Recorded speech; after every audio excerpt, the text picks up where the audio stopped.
কেউ রাস্তা দিয়ে যায় তার নিজস্ব গন্তব্যে, আর কেউ যায় হাসপাতালে।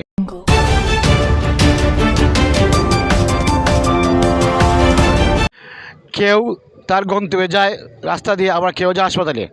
আমরা এই মুহূর্তে দাঁড়িয়ে আছি হবিগঞ্জ জেলার নবীগঞ্জ উপজেলার কাজগঞ্জ বাজারে, মারকুলি টু কাজগঞ্জ বাজার, অথবা মারকুলি থেকে নবীগঞ্জ এবং কাজগঞ্জ থেকে মারকুলি।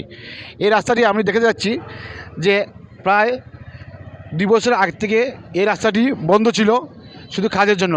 যাই হোক, যেরকম কাজ হলো না কেন, সেই কাজের সাথে এই যে রাস্তা প্রতিদিন নিত মানুষ আহত হচ্ছে, গাড়ি নষ্ট হচ্ছে। মানুষ এই রাস্তা দিয়ে গাড়ি যাওয়া পরে সে প্রতিনিয়ত হাসপাতালে যাচ্ছে। এই রাস্তা করা হলো মানুষের সুবিধার জন্য, অথচ এই রাস্তা দিয়ে মানুষ আহত হয়। সেই আহত দেখার জন্য বর্তমানে কেউ নেই। আমরা এলাকাবাসীর পক্ষ থেকে প্রশাসনের প্রতি দৃষ্টি আকর্ষণ করছি যাতে রাস্তাটি পুনর্নির্মাণ অথবা সংস্কার করা হোক।